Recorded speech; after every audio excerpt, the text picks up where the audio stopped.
Setup পাওয়ার জন্য কিছু মানুষ অনেক বেশি পরিশ্রম করতেছে, আবার আমরা যারা সেটআপ পেয়েছি তারা অনেক বেশি পরিশ্রম করতেছি যেন সেটআপটা ধরে রাখতে পারি। আসসালামু আলাইকুম ভিউয়ার, সবাই কেমন আছেন? আশা করি সবাই অনেক বেশি ভালো আছেন। আজকে আপনাদের সাথে আমি এই কনটেন্ট মনিটাইজেশন পাওয়ার অভিজ্ঞতাটা আমি শেয়ার করব সবার সাথে। আর আমি কিন্তু অনলাইনে কাজ করি প্রায় ৮-৯ মাস ধরে। আর সেটআপ পাওয়ার জন্য আমি অনেক বেশি পরিশ্রম করে গেছি। আর এখন তো অনেকেই দেখলাম ৫০০, ৬০০, ৭০০ ফলোয়ার নিয়েও সেটআপ পেয়ে গেছে। এটা হচ্ছে ভাগ্য। কারণ ফেসবুক মামা কাকে কখন কি দেয় এটা কোনোভাবেই বলা যায় না। আর আমি সেটআপ পাওয়ার জন্য অনেক বেশি অ্যাক্টিভ ছিলাম। আর আমার জন্য অনেকেই দোয়া করেছে। ফেসবুকের অনেক ভাই-বোন আছে, তারা সবাই আমাকে বলছে যে আমি অনেক বেশি অ্যাক্টিভ থাকি।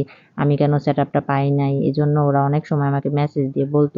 তারপর আমি বলতাম যে আচ্ছা দেখি যদি ভাগ্য থাকে তাহলে পাবো ইনশাআল্লাহ। তারপর ফেসবুক আমাকে দিয়ে খুশি করে দিল সেটআপটা।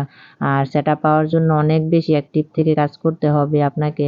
ছবি, ভিডিও, লং ভিডিও, রিলস, তারপর হচ্ছে গিয়ে হিস্টোরি সবকিছু মিলায়ে আপনাকে কাজ করতে হবে। আর সবকিছু কিন্তু আপনার রিয়েল হতে হবে।